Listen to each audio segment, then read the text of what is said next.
was a typical morning in Florida. The sun was sneaking over the horizon, birds chirping noisily outside, and the aroma of brewed coffee wafted through the house. Marlene was rinsing the last of the dishes, half tuned to the radio's hum, when the doorbell chimed. I was in the next room, skimming the newspaper, cup of coffee in hand, when her footsteps echoed toward the entrance. I heard the twist of the knob, then a faint creak as the door swung open. Someone's here, I thought, probably just the mailman. But no voices followed. A heavy silence hung for 4 or 5 uneasy seconds. Then a deafening crack split the air, jarring my senses. I leapt from my seat, heart pounding like a drum, and bolted to the doorway. There she was, my wife, my radiant Marlene, crumpled on the floor, blood spilling everywhere. Her head was bent at a grotesque angle, her face, God, her face, a ghastly ruin where her eye once shone, now just a dark, pulpy void. Blood seeped into the rug, pooling around her still form. Her lips twitched faintly, as if straining to speak, but only shallow, rasping breaths escaped. Then I saw it, the clown. It stood motionless, observing, clutching a bouquet and 2 balloons, one crimson. The makeup was flawless, too flawless. Red lips stretched into a broad, unnatural smirk. Not a smile, but a chilling, sinister leer. Its eyes were hollow, pitch-black wells. It was unnervingly still, too composed, like something conjured from a fevered dream that had clawed its way into the waking world. My blood turned to ice, the air thick and suffocating, pressing against my lungs. Then Joe's scream pierced the haze. My son, my poor boy, rushing to his mother, slipping in the slick red mess, trying to cradle her shattered face, as if he could hold her life together. His shaking hands slid over her torn, ravaged skin, coated in her blood. I couldn't move, couldn't breathe. The world tilted wildly. The clown, deliberate and unhurried, turned and strolled down the driveway, climbed into a car, like it hadn't just snuffed out my wife, like it was a mundane errand. The balloons floated lazily as the vehicle rolled away. I stood rooted, watching them rise into the clear morning sky, vanishing from sight. But that painted face, the way it grinned at me before leaving, seared itself into my mind. The police arrived quickly. They glanced at Marlene and muttered about a botched robbery, a freak tragedy. But I knew better. This was no accident. Someone had orchestrated it. Someone wanted her gone. For years I drowned in grief, in liquor, trapped in that house where the gunshots' echo haunted my every blink.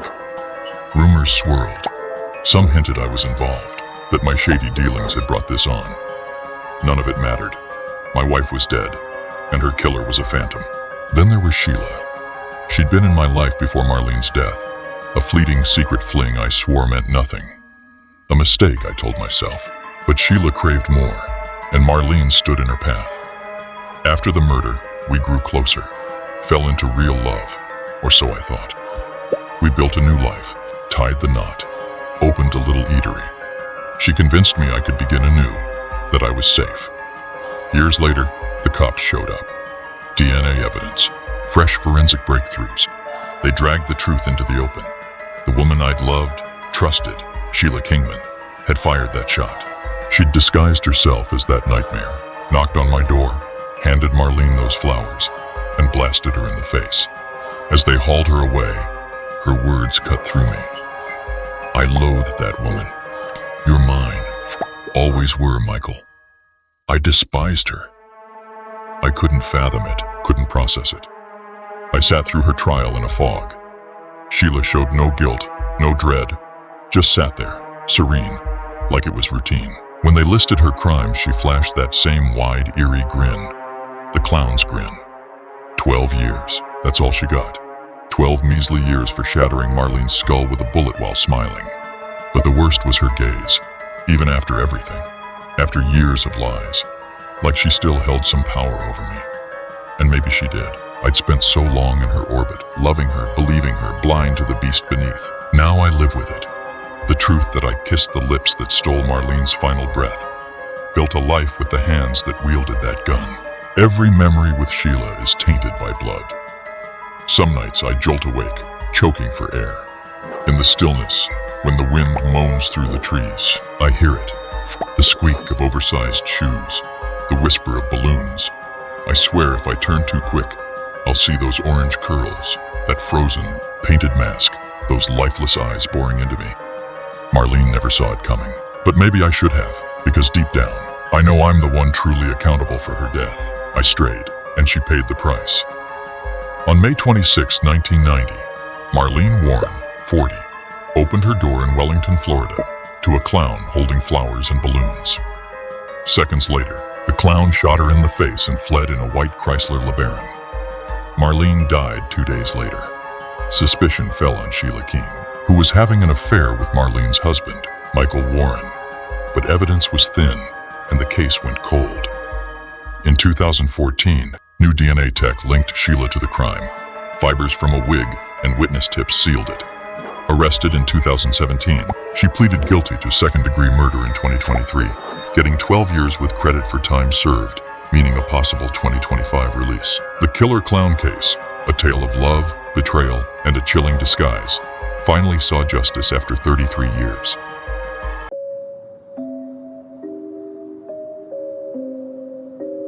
It was a routine call, another killing in the shadowy depths of Beverly Hills. The dispatcher's voice buzzed over my radio. 2 dead, 722 North Elm Drive, possible break-in. No rush, no quiver, just another night, another crime. I pulled up to the Menendez estate, its flawless exterior hiding a slaughter. Inside, the air was dense, choking with gunpowder, blood, and a rancid, cloying stench that stuck to me for days. The bodies lay in the living room. The coroner was already there, grimacing as he sealed the second bag. Jose Menendez was a wreck, his head a jagged crater, skull fragments strewn like broken glass, brain oozing across the sofa in sticky clumps. His chest was caved in, buckshot tearing through to reveal splintered ribs and shredded flesh. Blood wasn't just pooled, it coated the walls, the ceiling, the costly rug, dark and thick like spilled tar. His hands were frozen in a final twisted clutch, as if he'd fought to drag himself back from the abyss. Kitty Menendez fared worse. She tried to flee, her body sprawled in a hideous twist, limbs bent unnaturally. One shot had blasted her knee into a tangle of bone and sinew. Another peeled her shoulder open like butcher's meat. The final blows erased her face, once human, now a bloody mash, eyeless sockets and a gaping, jawless maw. The savagery wasn't just anger, it was wild, unhinged. Then came the sons, Lyle and Eric Menendez. They arrived, Eric's wails cutting through the night as he crumpled onto the manicured grass, shaking with fierce, heaving sobs, his face a mask of dread and something unreadable. Lyle gripped his hair, nails digging into his scalp, his mouth working silently before a guttural cry broke free. "Oh my God, they're gone!" His voice splintered, eyes wide and wet, but something flickered in them, sharp, deliberate. "Tell us what happened," I said, voice steady despite the chaos. Lyle choked out. "We went to a film, came back and oh God." Eric clawed at his face, raking his cheeks raw. It seemed believable. Beverly Hills had its crimes. But something felt off. Lyle's cries would halt too suddenly, like he was gauging us. Eric's moans sounded rehearsed. For months, the trail went cold. No forced entry, no leads. Then the brothers' masks slipped. They weren't mourning. They were unleashed. Rolexes, sleek cars, tailored suits. Eric got a tennis coach, Lyle a restaurant. They burned through hundreds of thousands, reeking of guilt and swagger, like kids who'd outsmarted the world. But guilt gnaws. Eric broke first, spilling it all to his therapist, Dr. Jerome Oziel, in trembling whispers. He recounted that night, sneaking up with shotguns, the cold barrels steady in their grip. He described Jose's shocked face twisting in terror as the first blast hit.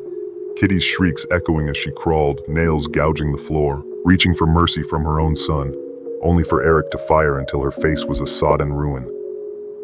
Then came the why. Eric spoke of nights when Jose slipped into his room, a looming shape in the faint hall light, hands smothering his cries, threats hissing in the dark. He described the crushing weight, the sour breath, the door sealing him in with the nightmare. Lyle's tale was bleaker, years of blows, welts that never faded, Jose's icy laugh at his pain, Kitty drowning in booze while her boys broke. Lyle said he'd lain awake, dreading the footsteps, watching Eric endure the same, rage boiling until it burst free. Dr. Oziel held back, bound by secrecy, until his lover, Judalon Smith, tipped us off. We nabbed them in March 1990. Lyle resisted, Eric didn't. The trial was a plunge into shadow. The first deadlocked. The second, in 1996, crushed their defense. Guilty, first-degree murder, life without parole. Justice, some said. Tragedy, others argued. Years on, I'm still torn. They plotted it, pulled it off. But Eric's eyes carried the hollow stare of someone who'd survived hell. I pass that house sometimes. It's changed owners. But to me, it's forever stained red. At times, I glimpse shapes in the windows, echoes of the past. Maybe it's just my mind, or maybe some spirits never settle. On August 20th, 1989, Lyle and Eric Menendez shot their wealthy parents, Jose and Kitty Menendez, to death in their Beverly Hills home. Initially pleading innocence, the brothers later admitted to the murders, claiming self-defense after years of alleged physical and sexual abuse by Jose. Prosecutors argued it was a cold-blooded grab for their parents' fortune. The first trial in 1993 deadlocked, but a second in 1996 convicted them of first-degree murder, landing them life sentences without parole. The case still sparks debate. Some see greed, others trauma. Evidence of spending sprees clashed with their abuse claims, leaving their true motives murky. Decades later, the Menendez brothers' story remains a polarizing mix of crime, privilege, and unanswered questions.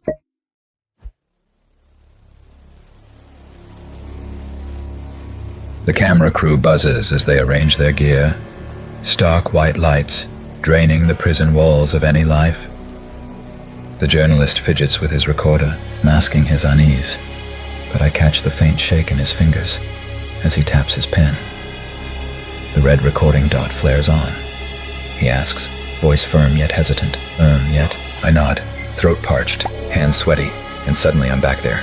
It was a muggy night, the air heavy, clinging like a damp shroud, making everything feel off. Skylar beamed in the back seat, chatting about college, her future. Us. Her voice bright, brimming with hope. It nearly stopped me. She'd snuck out at midnight, hoodie up, slipping into the car like always, smelling of vanilla. We drove into the woods, the road endless, trees crowding in, headlights through twisted shadows, hinting at something hidden. Sheila got a lighter, I murmured. The cue. Sheila dipped her head. Skylar turned, rummaging, and we struck. My knife sank into her side, cutting through flesh like soft clay, piercing deep into muscle and guts. Warm blood gushed over my hands, thick and tacky. She gasped, her face twisting from shock to torment, a piercing wail shattering the quiet. Her fingers shook, clutching the gash as blood pulsed out, staining her hoodie dark and sodden. She stumbled, legs giving way, but Sheila pounced, driving the blade into her back with a snap and a wet rasp. Skylar dropped, trembling, blood pooling beneath her, soaking the soil. Her eyes met mine, bewildered, betrayed, lips quivering, words trapped. Her breaths rattled, bloody and faint, but she wouldn't fade. She clawed at the dirt, nails snapping as she dragged herself forward. "She's still alive," Sheila snarled, smearing blood from her cheek. I stepped over Skylar, raised the knife, heart racing, vision hazy, grip slick, and plunged it into her neck. Her body jerked, blood spraying hot across my face. Arms, a gurgling choke as she drowned in it. Sheila flipped her over. Skylar's chest heaved unevenly, eyes rolling back. "End it," Sheila barked. I stabbed again and again, flesh tearing, veins splitting, bone crunching. Blood splattered my face, my shirt, everywhere. She twitched once, then stilled. The woods went quiet, the reek of blood choking the air, her crimson pool seeping into the earth, coating my boots. We'd meant to bury her, but the ground resisted the shovel. Too much blood anyway, so we piled leaves and twigs over her. Her stiffening hand poked out, nails crusted with dirt, face half-veiled, eyes blank, mouth locked in a mute cry. Back in the car, seats wet with red. My hands wouldn't steady. Blood soaked my clothes, my skin, its taste bitter on my lips. We drove home wordless, my pulse thundering, her dying sounds, gags, cracks ringing in my skull. For months we played innocent, posted her photos, handed out flyers with stained hands, wept for the cameras, lied to her parents, but she haunted me. Her screams, her bloodied reach in the dark, her flesh yielding under my grip. It broke me. I confessed. The trial was swift. The world branded us beasts. Sheila acted defiant in court, but I saw her fear. She got life, no parole. I got 30 years, maybe 10 out. Skylar got a shallow grave, silent forever. The journalist's voice pulls me back. He's ashen, knuckles white on the table. "Do you regret it?" he whispers. I pause, letting the question linger, like the blood stink that clings to me. I meet his eyes. Every day, the red light blinks off, but my torment never will. On July 6th, 2012, 16-year-old Skylar Neese from Star City, West Virginia, snuck out for a late-night drive with her best friends, Sheila Eddy and Rachel Schoaf. It was a setup. In a wooded spot across the Pennsylvania line, Sheila and Rachel stabbed Skylar to death and left her body under branches. For months, they acted normal, helping search for her, posting online, until Rachel, overwhelmed by guilt, confessed in January 2013, leading police to the remains. Their reason? They didn't want to be friends anymore. Rachel got 30 years, parole possible after 10. Sheila got life, eligible after 15. Skylar, trusting her friends, never saw her execution coming, a betrayal that shocked the nation.